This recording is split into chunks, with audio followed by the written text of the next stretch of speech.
Hey, bonjour, bonsoir, buenos dias, buenas noches. What's up? What's going on, everybody?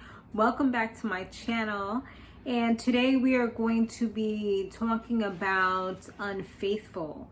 Last week's episode was actually bomb.com. I did watch it, but I didn't really feel like going back because that was like during my vacation time. So I was like, you know what? Since I was on vacation, let me rest a little bit and not play catch up. Let's just have like some relaxation time. So we're going to start from now. But last week's episode was definitely muy caliente. It was spicy, okay? So now let's talk about this episode. So Andrew, he's 20 years old and he has a girlfriend. She's 28. She actually does want to have kids and stuff like that.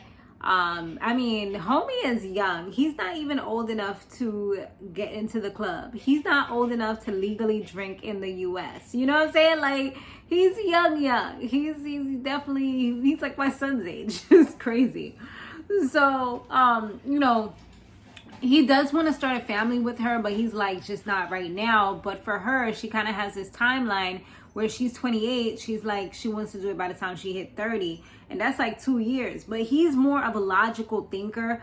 I do believe that he may have like a developmental disorder, like perhaps autistic. But, of course, I wouldn't really know that. But I'm just going based off his, the way he was kind of presenting himself, the way how later on he did seem kind of closed off and didn't really care about anything she was saying, and just like kind of like his tone as well when he was speaking and certain things that he was saying.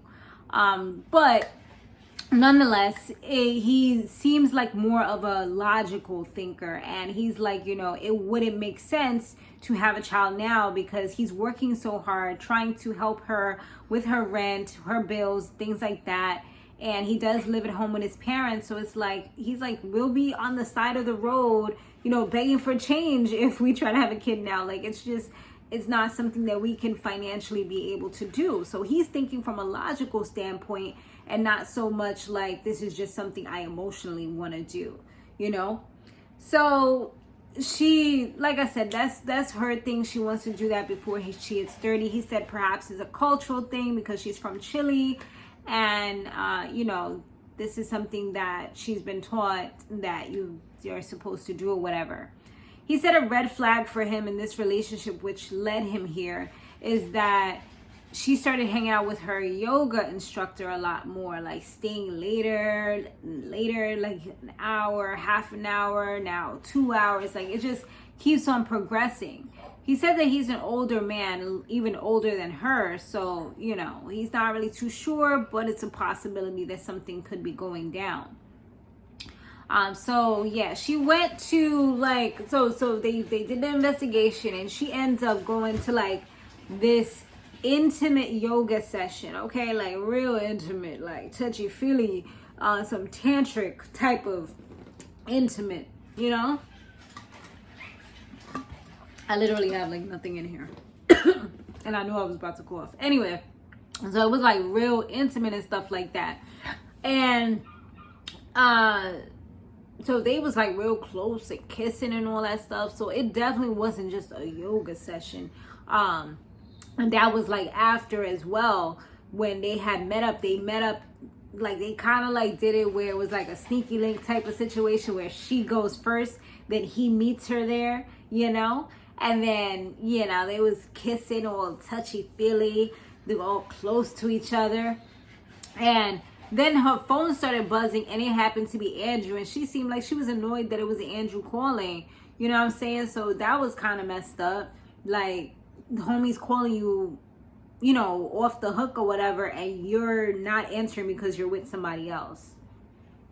So they told Andrew everything that they learned, and he was instantly upset. And this was another reason why I thought that he could possibly be on the spectrum, is because the way that he kind of like took the anger, he was like upset, but then he was also like hitting himself and things like that, which I know like, it could be one of those things. He took like, I think it was a napkin holder. He was kind of like hitting his head, and then he was like pulling his hair and like almost causing himself distress and pain. But he he didn't even want to like really see the sex scene when they were showing the clips of everything that she was doing. He was just kind of like over it. Like I felt like he wanted to like throw up, you know, like you could see the disgust in his face. He was like super over it, because who wants to see the person that they love having sex with someone else, you know? Unless you're into that thing, you know what I'm saying? Unless you're into that, then hey, maybe you do want to see it. Got cold. No, let me stop. Okay, a little carried away. But he was talking. He was taking on a lot himself, like just kind of saying like, oh, now I have to tell my family. I can't believe this happened. You know, things like that. And almost as though he was taking on the whole weight of what had occurred, even though he actually didn't do anything. It was actually her that did this to him, you know, and was unfaithful in the relationship. And Tammy had to kind of school him and let him know, you know, I don't want you taking this on, because this isn't your fault at the end of the day. And you're young, and I don't want you hardening up your heart because of this situation. Which this is what happens a lot of times. You know, people get scorned, they get hurt. And once that happens, it's like they become somebody totally different. And now sometimes they could even become just like the person that hurt them. Or if they don't do that, then they may just be really closed off and have some like really thick walls that you have to like literally like break down in order to get to the actual heart of that person. But he decides to, you know what, he's gonna roll up on them. So that's exactly what he did after work. And Peter said, like, when he confronted him, he was hot and heavy. He looked like he was ready to fight. Peter ends up telling him that they've been doing this for over a year. And Andrew, he was on 10. Like, he was super upset at this point. Peter disrespects Andrew by saying that he's just a child, he's a boy, he can't take care of her, she needs a man. And I'm just like, yo, this is definitely messed up. And Andrew, he was like really like over the whole situation. He's like, yo, who is this guy? Like, at the end of the day, this dude can't do nothing for you. Like, he's a bozo, you know? And Peter, he claimed that he takes care of her. So now it looks as though what she said about her parents taking care of her because she doesn't work, it's most likely this dude and Andrew that are taking care of her, which is how she's able to have her own place. And it's crazy that she has her own place. He's busting his ass to help her pay her bills, but yet he's living at home with his mom. You know what I mean? Like, make it make sense. And these are the things that a lot of people tend to kind of get caught up in, is that they're being used.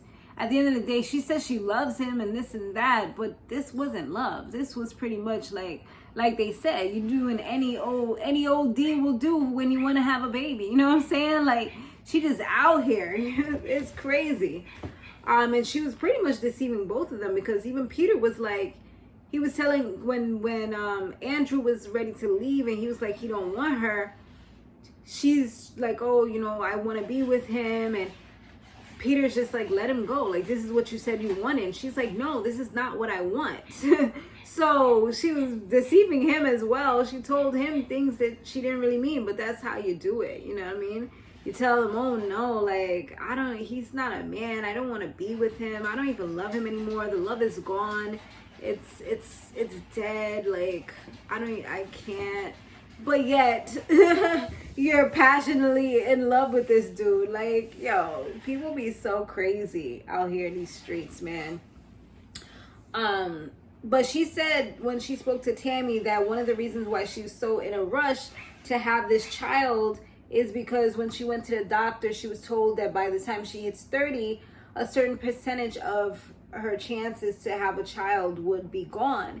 So she wants to hit it before she gets to that mark, which makes sense if that's the case.